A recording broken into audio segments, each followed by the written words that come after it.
Wala naman ng masama mamaya na pag magpapaspas, okay lang kayong magaganyo. Okay lang yun. Huwag lang papagayon. Hindi ko alam kung bakit ang hilig ng tariga. Tuloy ng aming mga mata.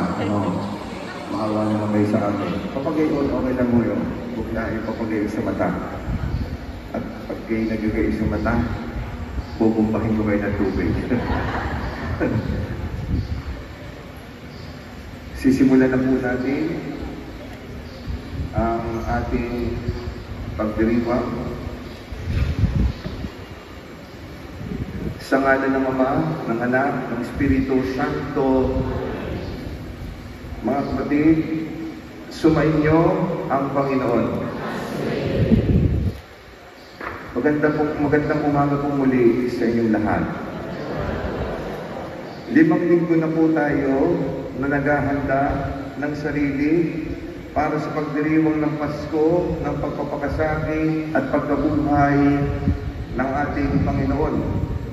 Sinikap nating unawain at tuparin ang ating pananagutan sa Diyos at sa kapwa, alinsunod sa aral at halimbawa ni Jesucristo. Kaisa ng buong simbahan, sinisimulan natin ngayon ang mga mahal na araw. Si Kristo ay matagumpay na pumasok sa kanyang lungsod upang tuparin ang kanyang gawain bilang Mesiyas. Taimtim natin sariwain sa alaala ang kanyang pag-aalay ng sarili para sa kapwa at sundan natin ng may buhay na pananampalataya. Kaysa niya sa pagdurusa sa krus, tayo nawa ay makahati niya sa kanyang pananaig sa kamatayan at sa kanyang bagong buhay. Manalangin tayo. Ang maraming makapangyarihan, ang mga palaspas na ito ay iyong pagpalain at papanalin upang sa masaya naming pagbunyi sa Mesiyas na aming hari, siya'y aming masundan at sa pamamagitan niya ay aming sapitin ang hindi magmamaliw na lungsod ng Jerusalem na kanyang pinaghaharian kasama mo at ng Espiritu Santo magpasawalang hanggan. Ngayon po ay aming mapaspasan ang inyong mga palaspas.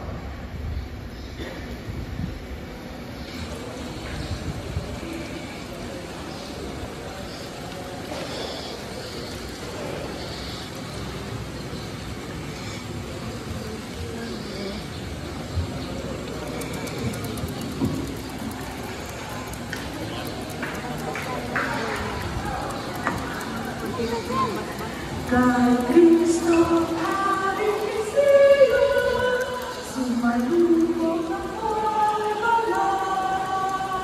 Kagaya mga palaspas, mamatang iyong anak. Jerusalem na kabayan, masasayang nag-awitan ng osana at mabuhay, mga bata at kabataan.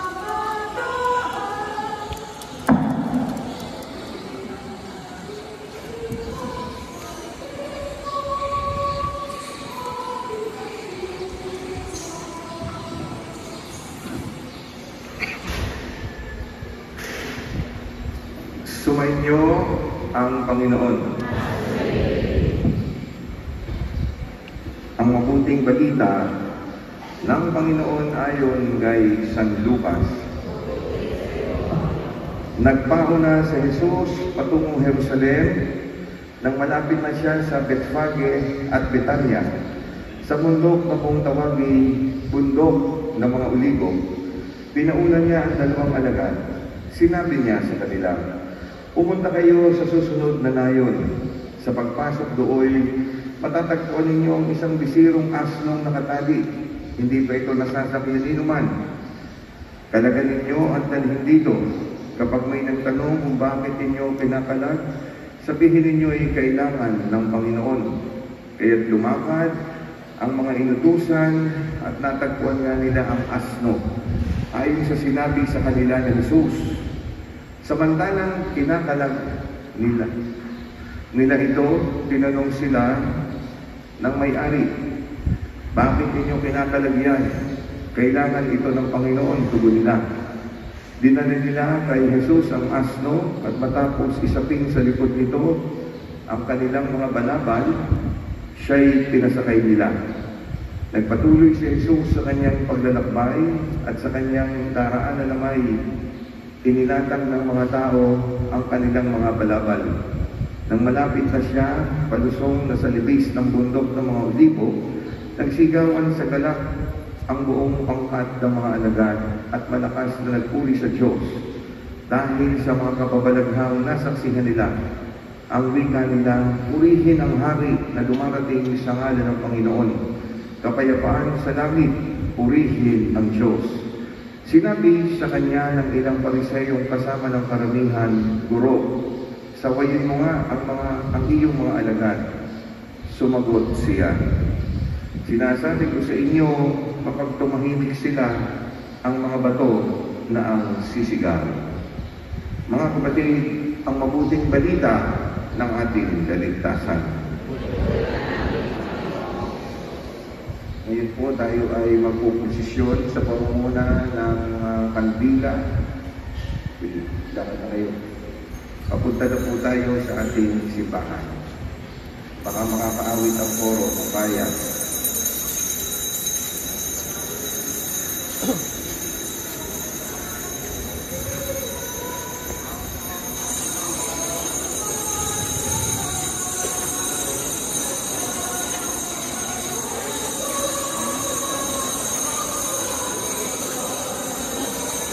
Pakiusap po na hintayin po muna nating mauna yung mga bata na may dalang cereales, kandila. Huwag po muna tayo lumabas ng gym. Hintayin po nating mauna yung may dalang kandila. Salamat po.